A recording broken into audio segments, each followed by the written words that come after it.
اللہ رب ذوالجلال ارشاد فرماتا ہے بسم اللہ الرحمن الرحیم لا اقسم بیوم القیامہ، قیامت کے دن کی میں قسم ارشاد فرماتا ہوں، میں قیامت کے دن کی قسم ارشاد کرتا ہوں۔ اور رب ذوالجلال جس چیز کی قسم یاد فرمائے، جس چیز کی قسم ارشاد فرمائے، وہ چھوٹی چیز نہیں ہو سکتی۔ ہمیشہ انسان بھی جب قسم کھاتا ہے تو کسی بڑی چیز کی قسم کھاتا ہے، چھوٹی موٹی چیز کی کوئی قسم نہیں کھاتا۔ کوئی یہ نہیں کہتا مجھے تنکے کی قسم، مجھے پانی کے ایک گلاس کی قسم، مجھے چھوٹی چیزوں کی قسم نہیں کھائی جاتی۔ اسی طرح رب ذوالجلال جب کسی چیز کی قسم ارشاد فرمائے، اس کا مطلب یہ ہے کہ وہ بہت بڑی چیز ہے۔ تو قیامت بہت بڑی چیز ہے، اسی لیے رب ذوالجلال قیامت کی قسم بیان فرما رہے ہیں۔ پھر فرمایا ولا اقسم بالنفس اللوامہ، اور میں قسم ارشاد کرتا ہوں نفس لوامہ کی، نفس لوامہ کی۔ ایحسب الانسان ان لن نجمع عظامہ، کیا انسان یہ گمان کرتا ہے کہ ہم اس کی ہڈیاں جمع نہیں کر سکیں گے؟ کیا انسان یہ سوچتا ہے؟ آپ قبرستان جائیں تو کوئی ایسی قبر دیکھیں جو کئی سال پرانی ہو، کئی سو سال پرانی ہو، کسی پرانے قبرستان میں چلے جائیں جہاں پہ 200 300 400 سال پرانی کوئی قبر ہو جو بالکل بیٹھ چکی ہو، اور جس کے بارے میں آپ کو یقین ہو کہ اس قبر کے اندر اب کچھ بھی نہیں بچا ہوگا۔ یا آپ چلے جائیں عرب ممالک میں، قوم سمود، قوم عاد اور ان لوگوں کے علاقے دیکھیں، اور وہ مقامات دیکھیں جہاں پر بالکل اب انسان کا نام و نشان نہیں ہے۔ رب ذوالجلال فرما رہا ہے ایحسب الانسان ان لن نجمع عظامہ، کیا انسان یہ گمان کرتا ہے ہم اس کی ہڈیاں جمع نہیں کر سکیں گے؟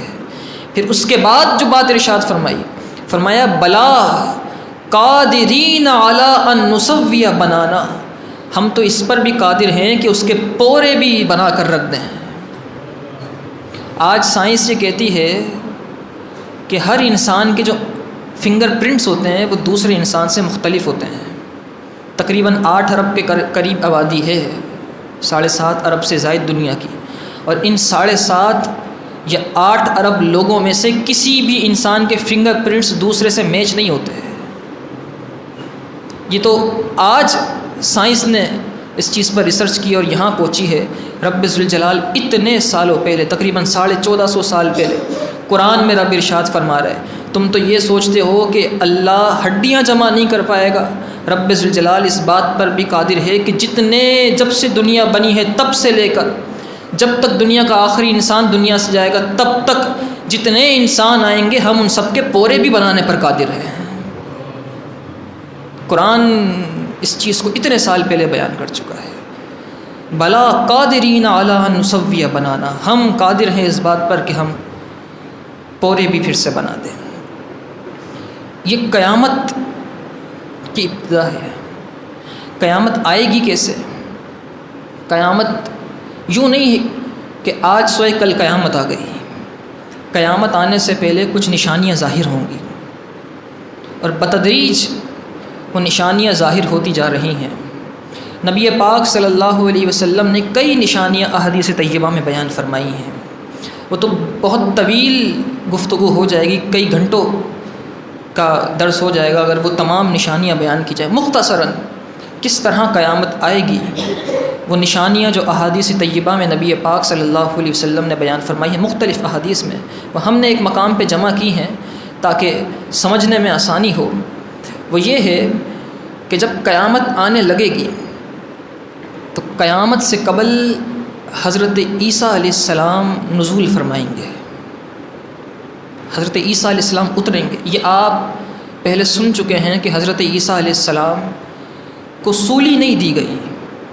آپ نے جب عیسائیوں کے عقائد پر درس سنا تھا ابتدا میں، تو اس وقت سماعت کیا تھا کس طریقے سے عیسیٰ علیہ السلام کو اٹھا لیا گیا آسمانوں پر، ایک شخص ان کے مشابہ کیا گیا اور عیسیٰ علیہ السلام آسمانوں پر تشریف لے گئے۔ تو جب قیامت آئے گی عیسیٰ علیہ السلام واپس تشریف لائیں گے، اور کیسے آئیں گے؟ دمشق کے اندر جامع مسجد ہے، جامع مسجد دمشق بہت عظیم الشان مسجد ہے۔ اس مسجد کے اندر مینار ہیں، اس کا جو مشرقی مینار ہے اس مشرقی مینار پہ عیسیٰ علیہ السلام نزول فرمائیں گے آسمان سے، اور اس شان سے آئیں گے کہ ایک فرشتہ دائیں جانب، ایک فرشتہ بائیں جانب، اور ان دونوں فرشتوں کے پروں پر عیسیٰ علیہ السلام ہاتھ رکھ کے آسمان سے اتریں گے۔ اس طرح اس مینار پہ آپ جلوہ گر ہوں گے۔ پھر آپ نیچے تشریف لائیں گے اور بیت المقدس کی طرف چلے جائیں گے۔ بیت المقدس جائیں گے، بیت المقدس کے اندر حضرت امام مہدی موجود ہوں گے۔ ایک بات یہاں ذہن نشین کر لیں کہ اکثر سوشل میڈیا کا دور ہے، اور سوشل میڈیا پر آدھے سے زیادہ جھوٹ ہوتا ہے، بغیر تحقیق کے باتیں پھیلا دی جاتی ہیں۔ بلکہ نبی پاک صلی اللہ علیہ وسلم نے ارشاد فرمایا، کسی آدمی کے جھوٹا ہونے کے لیے یہ کافی ہے کہ جو وہ بات سنے بغیر تحقیق کے آگے کر دے۔ حضور نے ایسے شخص کو جھوٹا فرمایا ہے۔ سوشل میڈیا جھوٹ کا پلندہ ہے۔ اکثر ہر کچھ ماہ کے بعد، کچھ سالوں کے بعد آتا ہے سوشل میڈیا پر کہ فلاں علاقے میں امام مہدی پیدا ہو گئے، یمن میں دجال پیدا ہو گیا، یہاں یہ ہو گیا۔ اور کوئی اگر ایسا ڈسیبل اسپیشل بچہ پیدا ہو جائے جس کی آنکھ نہ ہو ایک، تو اس کی تصویریں کھینچ کے ڈالی جاتی ہیں کہ دجال پیدا ہو گیا۔ دجال اکیلا نہیں ہوگا، جس دور میں دجال ہوگا اسی دور میں عیسیٰ علیہ السلام بھی ہوں گے، اسی دور میں امام مہدی بھی ہوں گے۔ اگر کوئی دجال کے پیدا ہونے کا دعویٰ کرے تو پھر اس سے یہ بھی پوچھا جائے کہ پھر امام مہدی اور حضرت عیسیٰ علیہ السلام کہاں ہیں؟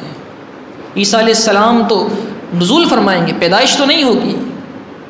پھر یہ تینوں چیزیں ایک دور میں ہوں گی۔ حضرت عیسیٰ علیہ السلام بیت المقدس تشریف لے جائیں گے، اور وہاں امام مہدی مصلی امامت پر کھڑے ہوں گے، اقامت دی جا چکی ہوگی، اور پھر آپ جیسے ہی تکبیر کہنے لگیں گے، نماز شروع کرنے لگیں گے، کوئی کہنے والا آواز دے گا، رکیے امام مہدی، حضرت عیسیٰ علیہ السلام تشریف لا رہے ہیں۔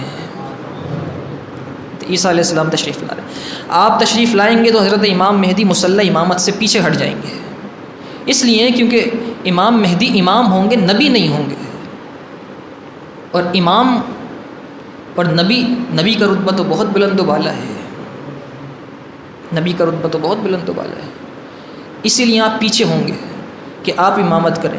لیکن حضرت عیسیٰ علیہ السلام فرمائیں گے نہیں، آپ امامت کریں۔ آپ نماز پڑھیں گے، سلام پھیر کے فارغ ہوں گے، جیسے ہی مسجد سے باہر نکلیں گے، باہر دجال کی فوج کھڑی ہوگی مقابلہ کرنے کے لیے، اور دجال اب جنگ ہوگی۔ دجال کیا ہوگا؟ دجال پوری دنیا میں گھومے گا، اپنے لوگ جمع کرے گا۔ علماء نے لکھا اس کے ایک ہاتھ میں، سیدھے ہاتھ میں جنت اور الٹے ہاتھ میں دوزخ لے کر گھومے گا، اور لوگوں سے کہے گا جس کو آنا ہے جنت میں آ جاؤ، جس کو آنا ہے دوزخ میں، جو میری بات مانے گا اس کو جنت میں ڈال دوں گا، جو میری بات نہیں مانے گا اسے دوزخ میں ڈال دوں گا۔ پھر علماء نے لکھا لوگ اس کے فریب میں آنا شروع کریں گے، اور جو اس کی بات مانیں گے ان کو یہ جنت میں ڈال دے گا، اپنی جنت میں۔ لیکن جو اس کی جنت ہوگی در حقیقت وہ جہنم ہوگی، وہ رب کی جہنم ہوگی۔ اور جو اس کی جہنم ہوگی، جو اس کی بات نہیں مانیں گے انہیں یہ جہنم میں ڈالے گا، جو اس کی جہنم ہوگی وہ رب کی جنت ہوگی۔ اور اس کی جو اپیرنس ہوگی، اس کا جو حلیہ ہوگا ظاہری، وہ اس طرح کا ہوگا۔ علماء نے لکھا ایک آنکھ سے کانا ہوگا ایک آنکھ سے۔ اس کا مطلب یہ نہیں ہے کہ بیچ میں ایک آنکھ ہوگی، لوگ سمجھتے ہیں کہ شاید اس کے بیچ میں آنکھ ہوگی، ماتھے کے بیچ میں آنکھ ہوگی، ایسا نہیں ہے۔ اس کی ایک آنکھ کانی ہوگی، دوسری آنکھ ہوگی جس طرح ہوتی ہے انسان کی آنکھ، اور دونوں آنکھوں کے بیچ میں کافر لکھا ہوگا، جسے مومنین پڑھ سکیں گے، ایمان والے پڑھ سکیں گے، کافر منافقین نہیں پڑھ پائیں گے، اور وہ اس کو دیکھ کے ہی مومنین سمجھ جائیں گے کہ یہ دجال ہے۔ اب حضرت عیسیٰ علیہ السلام سے اس دجال کی جنگ ہوگی، اور اللہ رب ذوالجلال عیسیٰ علیہ السلام کو ایسی قوت دے گا، ایسی سانس دے گا کہ جب حضرت عیسیٰ علیہ السلام سانس لیں گے تو آپ کے سانس لینے سے دجال پگھلنا شروع کر دے گا۔ دجال پوری دنیا میں 40 دن میں گھومے گا، لیکن مکہ مکرمہ اور مدینہ منورہ میں داخل نہیں ہو سکے گا، ان دو شہروں میں داخل نہیں ہو سکے گا۔ مدینہ منورہ کے باہر، حدود حرم سے باہر، مدینہ کی جو حدود ہیں، جو حدود حرم ہیں، ان سے باہر ایک پہاڑ ہے، اس پہاڑ پر موجودہ سعودی حکومت نے بڑا عالیشان محل بنایا ہے، کیونکہ وہ حدود حرم سے باہر ہے، اور حدیث پاک کے مطابق حدود حرم میں داخل نہیں ہو سکے گا، وہ مدینہ کی حد میں داخل نہیں ہو سکے گا، مکے کی حد میں داخل نہیں ہو سکے گا، تو یہ پہاڑ باہر ہے، اور علماء نے لکھا ہے کہ اس پہاڑ پر بیٹھ کر یہ پوری دنیا کا نظام چلائے گا، اور اس کی تیاری کے سلسلے میں اب نہ جانے تیاری کے سلسلے میں ہے، جان بوجھ کر ہے، یا انجانے میں عالی شان محل بنایا گیا ہے۔ ہم 2 مہینے پہلے بھی الحمد للہ تعالیٰ میں مدینہ منورہ گیا، تو ہمارے مدینہ منورہ کے ایک دوست ہیں محمود بھائی، بائی برتھ مدنی ہیں، مدینہ میں ہی پیدائش ہوئی ہے، مدینہ والے ہیں، مدینہ میں رہتے ہیں، تو وہ ہمیں رات کو آتے تھے وہ، اور ان مقامات کی زیارات کے لیے لے جایا کرتے تھے جن مقامات پر دن میں جانا ممکن نہیں ہے پابندیوں کی وجہ سے، اور وہ تو ہیں مدنی، ان کو تو مسئلہ نہیں ہے، تو جہاں چاہیں چلے جائیں، تو آدھی رات کو ہم ان مقامات پر جایا کرتے تھے۔ بالخصوص وہ تو ایک طویل موضوع ہو جائے گا، یہاں تک کہ اس کنویں کی بھی انہوں نے زیارت کرائی جس کنویں کے پانی سے نبی پاک صلی اللہ علیہ وسلم کو غسل دیا گیا تھا۔ بڑی زیارتیں کی، تو انہوں نے اس پہاڑ کو بھی دکھایا جس پہاڑ پہ بیٹھ کے دجال حکمرانی کرے گا دنیا کی، اور دنیا کا نظام اپنے اعتبار سے چلائے گا۔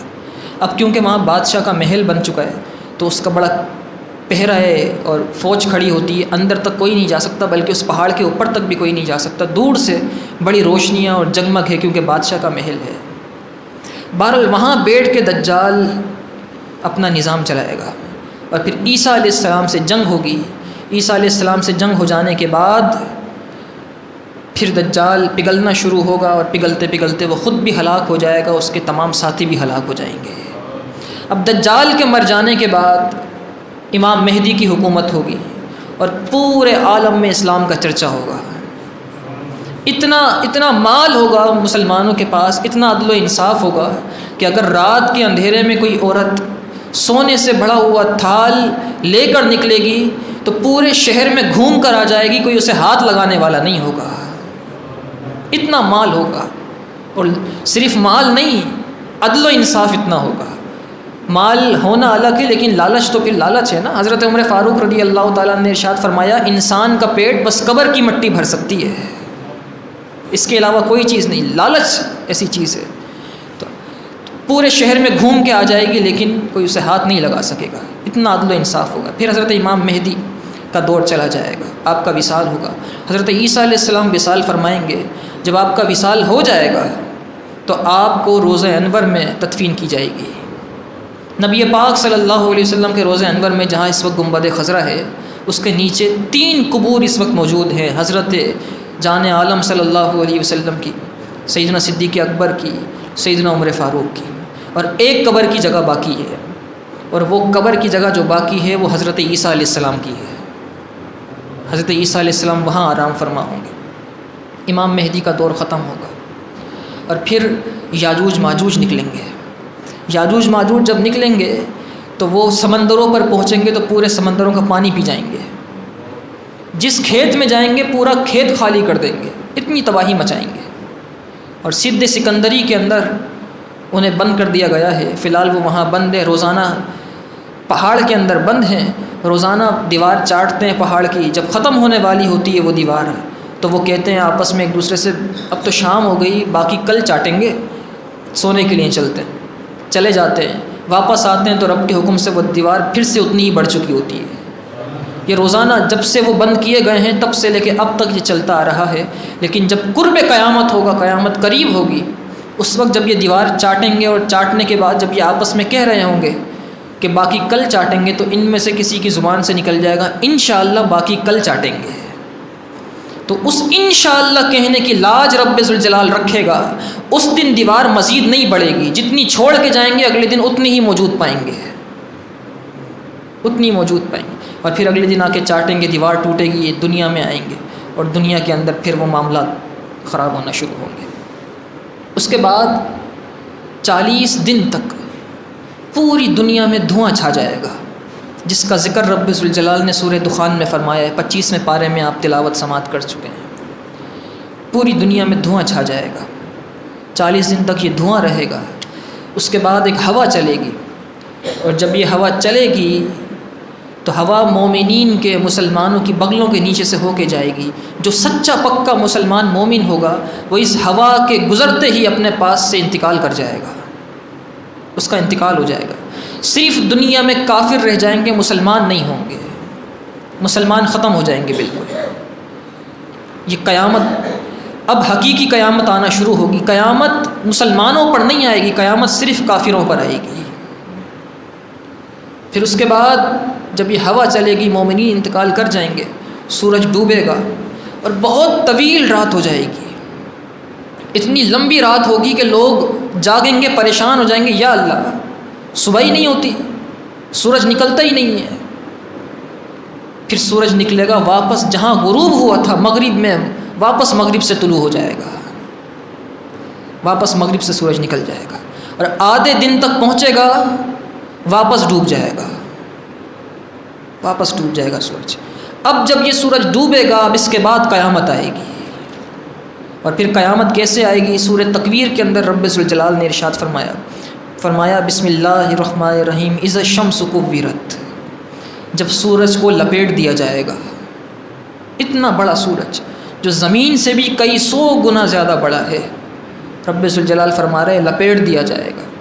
وَإِذَا النُّجُومُ انْكَدَرَتْ، اور ستارے اپنی روشنی چھوڑ دیں گے، ستارے بے نور ہو جائیں گے، ان کی چمک ختم ہو جائے گی. وَإِذَا الْجِبَالُ سُيِّرَتْ، اور جب پہاڑ چلائے جائیں گے، یہ جو پہاڑ آپ دیکھتے ہیں بڑے بڑے، جس روئی کے گالے کی طرح ہو جائیں گے. اس طرح روئی اڑتی ہے نا، دھنکی ہوئی روئی، جب قیامت آئے گی تو جلال الہی سے یہ روئی کی طرح اڑنے لگیں گے پہاڑ.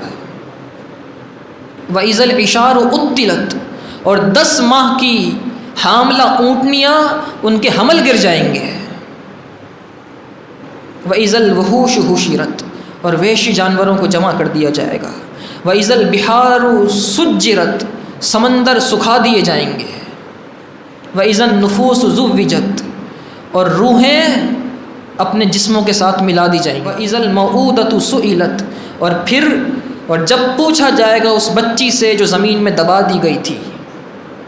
زمانے جاہلیت میں بچیاں دبائی جاتی تھیں، اب بھی وہ مقام موجود ہے مکہ مکرمہ کے اندر جہاں بچیاں دبائی جاتی تھیں. وہاں انہوں نے کوئی کنسٹرکشن نہیں کی ہے، پورا مکہ بڑا خوبصورت بنا دیا ہے، لیکن وہ ابھی تک ویسے کا ویسا میدان موجود ہے جہاں بچیاں دبائی جاتی تھیں.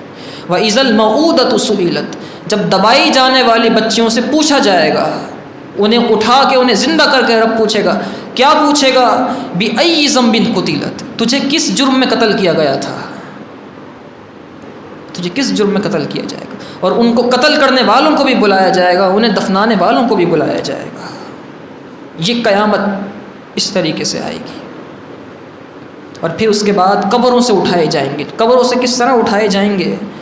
قبروں سے اٹھنے کی مختلف کیفیات ہوں گی. قبروں سے اس طرح اٹھائے جائیں گے کہ ہر کوئی اپنے نامہ اعمال کے مطابق قبر سے اٹھے گا. کوئی منہ کے بل اٹھایا جائے گا، کوئی سر کے بل اٹھایا جائے گا جس کے جو گناہ ہوں گے. کوئی اتنا ایسا اٹھایا جائے گا کہ سینے تک اپنے پسینے میں ڈوبا ہوگا. کوئی اپنی شرمگاہ کے بل اٹھایا جائے گا جو بدکاریاں کیا کرتے تھے. کوئی ایسا ہوگا کہ اس کی آنتیں جو حرام کھاتے تھے ان کی آنتیں پیٹ سے باہر نکلی ہوں گی. اور نہ جانے کس کس کیفیات میں اٹھائے جائیں گے. اور کچھ اللہ والے بھی ہوں گے جن کے بارے میں علماء نے لکھا وہ اس طرح اٹھائے جائیں گے کہ ابھی اپنی قبروں سے باہر نہیں نکلے ہوں گے. رب ذوالجلال ان کی سواریاں ان کی قبروں کے پاس لا کے کھڑا کر دے گا. وہ اپنی سواریوں پہ چل کے میدان محشر میں جائیں گے، اپنی سواریوں پہ جائیں گے. اور میدان محشر کہاں لگے گا؟ 2 اقوال ہیں. ایک تو یہ ہے کہ ملک شام میں لگے گا، دوسرا قوی قول یہ ہے کہ میدان عرفات میں لگے گا. زمین تانبے کی بنا دی جائے گی، سورج سوا نیزے پر ہوگا. ابھی تو اتنا لاکھوں کروڑوں میل دور ہے اور اس کی پیٹھ ہے زمین کی طرف، چہرہ نہیں ہے سورج کا. تو گرمی کے اندر بلا جاتے ہیں، پریشان ہو جاتے ہیں. سورج کا چہرہ زمین کی طرف کیا جائے گا اور بالکل قریب کر دیا جائے گا. سوا نیزہ، نیزے کا جتنا سائز ہوتا ہے آپ اس کو سوا نیزہ کر لیں، اتنا قریب سورج کر دیا جائے گا. اور پھر وہ تمام محشر کے معاملات ہوں گے. وقت بڑا طویل ہوا. اور پھر محشر جو برپا ہوگا اس کے بعد لوگ ایک ایک نبی کے پاس جائیں گے. تمام انبیاء کرام کہیں گے کسی اور کے پاس چلے جاؤ. آخر میں حضور جان عالم صلی اللہ علیہ وسلم کے پاس آئیں گے. حضور شفاعت عظمیٰ کا دروازہ کھولیں گے، شفاعتیں فرمائیں گے. بلکہ یہاں تک فرمایا علماء نے کہ جو جہنم میں جا رہے ہوں گے، بس گرنے والے ہوں گے جہنم میں، اس کے دل میں تھوڑا سا بھی ایمان ہوگا، حضور سے طلب کرے گا یا رسول اللہ بچا لیجیے، حضور کھینچ کے اسے جہنم سے باہر نکال دیں گے، کھینچ کے جہنم سے باہر نکالیں۔ وہ کس طرح شفاعت ہوگی انشاءاللہ بعد میں سماعت کریں گے۔ اللہ تعالی ہمیں نبی پاک صلی اللہ علیہ وسلم کی شفاعت عظمیٰ نصیب فرمائے، حضور کا عشق عطا فرمائے، قرآن سمجھنے کی توفیق عطا فرمائے۔ وآخر الدعوایا الحمد للہ رب العالمین۔ اللہ